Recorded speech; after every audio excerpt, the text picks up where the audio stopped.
Hello, welcome to Pensions in 10 with me, David Brooks, and my colleague Kelly Parsons. It's been a while. I've been away, there's been some holidays, but we're back, and I'm thinking this might be it now. I don't think there's any more breaks coming up. So thank you for bearing with us while we were away. It's also pretty quiet in pensions, I would say. But anyway, this week we are going to talk about the next step in what might happen for cohabiting couples when their relationships break down, and what might change with regard to pensions. It's been a while. My teeth aren't working. We're also looking at some statistics around pension freedoms and discuss pros and cons and what we can glean from those stats. And then finally, we bite off a big chunk from the chewy apple of CDC. Strap in for that one. Okay, Kelly, first up, we're going to look at something that I may have mentioned a few weeks ago. So the government are doing a review of the way that relationships are dealt with when they break down and the financial side of things. And of course, pensions are a big element of this. And the SPP have submitted a consultation response, basically talking about how pensions should be more prominent and talking about how dashboards could be used, and perhaps even requiring dashboard extracts to be presented to assist and making sure that pension sharing is taken on board.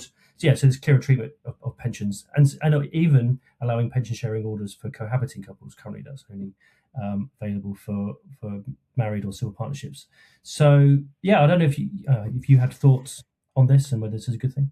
Oh, I think this is a fantastic thing. I think it's something that should be looked at, definitely should be looked at. I mean, even now with pensions that can be included in divorce settlements, I think it's only, looking at research from Scottish Widows, I think only 40% are actually included in divorce settlements, which blows my mind, really. Mm-hmm. It's like, how is that fair? And the equality side of things, quite often the person who comes out of it will be the carer, so who will typically had less money or will have less money in the future. So why should they not have a part of the pension pot? They're in it together, and the fact that they're going to look at just partnerships and and that people that are not married as well, I think that's a great thing, because somebody could be cohabiting for 20 years or plus, or, have lots of children, and one of the partners may not have worked that entire time. So why should they be penalised when they've allowed their partner to go out to work and earn the money? It's all equal at that point. So surely the pension should form part of it. So I think it's actually a really important step, and it should be something that's considered. And pensions are probably the second largest asset after the house. So why not at the end of the day? So I think it's a really positive step. I hope it does actually happen. And when we think about the gender pension gap as well, it certainly will help not mitigate, but certainly form part of that and hopefully reduce issues slightly going forward. But No, I think those stats you said, even for divorcing couples, and that is probably a big driver of some of that gender pensions gap. I mean, the gender pensions gap is so complicated, and we've talked about it. We did a podcast with Susan from Scottish Widows earlier on in the year. Right. And it's a hugely complex thing, but it feels like if you can just deal with some of these issues, and there's a number of issues, but this divorce is a big one, where you do have that discrepancy between one earner and the other, and that the pension is going to be a big part of that, and we'll do a lot to marry up that pensions gender gap that we know exists. So definitely. I'm glad you're supportive. I'm supportive. I think this is something that should be taken forward, and hopefully the government listen to SPP. Yeah, I think the only issue really is the timing of it and how quickly it can be implemented. I suppose that it's going to take a while, and obviously, what do you actually use and cover? Because at the moment, obviously, with just like typical relationships, not married or civil partnerships, there's it's like, well, how much of the pension do you actually account for in that situation? Yeah, it's difficult, but like you say, hopefully it comes through soon. This is still early days, as you know. This is years away, but if you can raise the recognition that pensions should be taken into account when relationships break down, then I think that's really important. Yeah, definitely. Okay, Kelly, next one, some stats caught our eye around withdrawals from pension schemes since 2015, so DC pension schemes in the pension freedom. So Lumira have done some research or analysed some HMRC stats saying that more than 124 billion has been withdrawn since 2015, and of that, 75.5 billion has been taken by people under the age of 65. Now, big numbers, but is this something to worry about, Kelly? Well, that is the question. Is it something to worry about? I mean, I love the fact that there's the flexibility of people being able to access their pensions as and when they want to and do with them what they want. It allows people to be able to reduce hours, or if they need to stop working for ill health, whatever it may be, and being able to use that money to do with what they want. I suppose the concerns really are around it are people accessing it fully knowing the issue, the extent of the issue? One is like about adequacy in retirement. Are they actually going to have enough to last them to and through when they're in their 70s and 80s if they're taking it out uber early?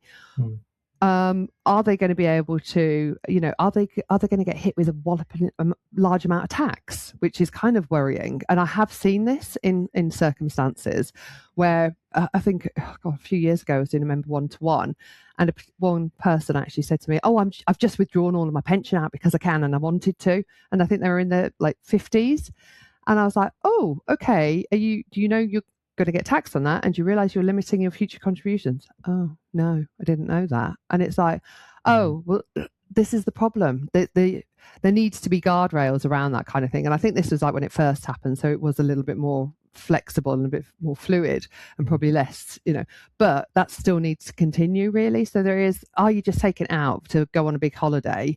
Really, do you need it for that? Or are you actually, I need it because I've got to do this with life, or I'm going to pay off something, or it's just going to make life easier, So it's very hard to know, and it's very hard to make a judgment and say whether it's good or bad. But I think it does lead to the question, are people seeking the right advice and getting the right advice, and also making the decisions with all the full knowledge? They don't necessarily need advice, but they certainly need to be armed with the right amount of information to make that decision, I think. Personally. I agree. I agree. Mm-hmm. I think, it's big numbers, but it's been around for 10, 11 years now. So, the numbers are what they are. I think the industry does get a little bit too concerned about it in one way, because, like you say, we just don't know what people are doing with their money, and there could be very legitimate reasons for doing this. But I think there is a concern, as you say, around the unadvised people, and hence targeted support, hence guided retirement. Hopefully these things improve. And if people still want to take the money because they need to do, like you say, they've got a lifestyle decision to make, then great, that flexibility is there. In the extreme, I suppose, we probably would prefer it to be in extreme circumstances rather than non-extreme, but then these rules are here. Who's to judge? Yeah. If the government, the regulators don't like this behaviour, change the rules. Otherwise we kind of have to live with it, as the rules as they are. I personally am not such a fan of the flexibilities. We haven't got time to get into that now, because we'll probably fall out. But yes, but again, we are where we are. So, David, it feels like we're moving from theory to reality with CDCs now. Lots going on in the last couple of weeks. Well, last week really, with all the press and everything, and going forward. So, just before we do dive into what has been said and done, can you just give a quick overview of what a CDC is? I knew you were going to ask me this. Okay, right. You might have to limit me to time, okay, because this is pensions in 10. You've got 1 minute. So CDC. Collective defined, I'm reading it now because my brain went blank. Collective defined contribution scheme is it's called CDC because the contributions are defined. So, like defined contribution schemes, the employer pays some money in, and the member pays some money in, and in theory, that's fixed. So, whatever the employer wants to pay in, whatever the member wants to pay in, and the benefits will be determined by how much money is in the pot. But also by a formula that's similar to a DB pension scheme. So you'll earn X amount of your salary for a particular year that you're in the CDC arrangement. But then how that changes over time will be determined by the performance and the amount of money in the fund. So in a similar way that you have a defined benefit pension scheme, you'll value the assets and liabilities and work out if there's a surplus or a deficit. So a lot of schemes are in surplus these days, used to be lots of deficits. But the benefits would be whatever they are, and the employer would either put more money in, or, as we now have, potentially take money out. With a CDC arrangement, there cannot be a deficit. So if there isn't enough money in there to pay the benefits that are promised, then the benefits will have to flex. So the benefits will have to change, the future increases will have to change, or the amount that's earned in a particular year will have to change. Now, this is the fact that I put my head in my hands and had to sort of, have a deep breath for explaining kind of what that is. And there's lots of different designs and there's lots of different ways that will work. Royal Mail has one particular design. Future schemes will probably have a slightly different design, and there will be age-related elements to this as well. So to smooth out the differences between different generations, different age groups. If you're already rolling your eyes and getting really thinking this is really complicated, and I'm doing my best to do it quickly and simply, think about what it's like for members. And I think that's potentially one of the Achilles heels of the CDC schemes. It's explaining this is really hard. Making it understood to members is really hard. So CDC, and I've talked to colleagues and I've heard people present to me about CDC, and even, I've been like, what happens? So they can transfer, but what's that based on? And what happens when they die? And, there's lots in CDC and how it works, which is not intuitive when you look at it from a person who's been in a DC scheme all their life or someone's been in a DB scheme all their life, because they're similar, but different. Got it. Yeah. So got it. Got it in one.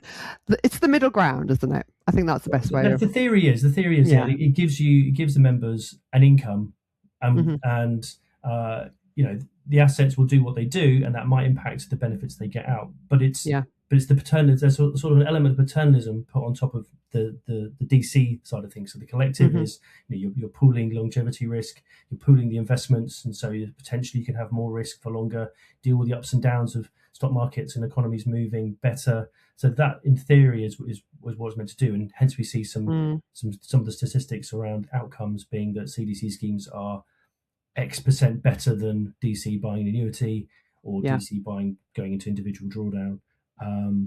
But what has happened, I suppose we should just know what has happened, is that the government did some regulations, and that they've now gone live at the end of last month. It is now possible for a provider that wants to set up a CDC arrangement for unconnected multiple employers type arrangement. So we've got Royal Mail, which is one employer. They've got a CDC scheme, and to be in that CDC scheme, you've got to be employed by Royal Mail. This theory is that a bit like a master trust, where you have lots of employers putting their members in and investing in common investment portfolios. This will be a common CDC arrangement with a design structure and a contribution structure, and employer X, a widget maker from County Durham can be in, and or whatever, a retailer down in Taunton, they can put some money in as well, put their members in, and together you're a CDC scheme together without having to be a massive multinational employer or an employer as big as the Royal Mail. So it opens the market up to a wider option for employers. Will there be a take-up? That is the $1 million question. Wow. Yes, we will see. And we know that some of the providers are throwing their hats in the ring. We've had Aon this week already saying that they'll be launching as soon as possible. So, looking forward to seeing where it leads and where it goes. So, yeah. And TPT are also talking about launching. Yes, of course. So, it's the future is now, I suppose. Let's see what happens. Yes. Okay, thank you for joining us this week on Pensions in 10. I hope you found those topics interesting. Don't forget, if you get them in your inbox, please tell your colleagues that they too can subscribe and get them in their inbox on a Wednesday morning. If you see this on LinkedIn and you've got this far, please give us a little like, maybe even a comment if you found something interesting or not interesting or whatever. Otherwise, we'll see you on the next episode of Pensions in 10.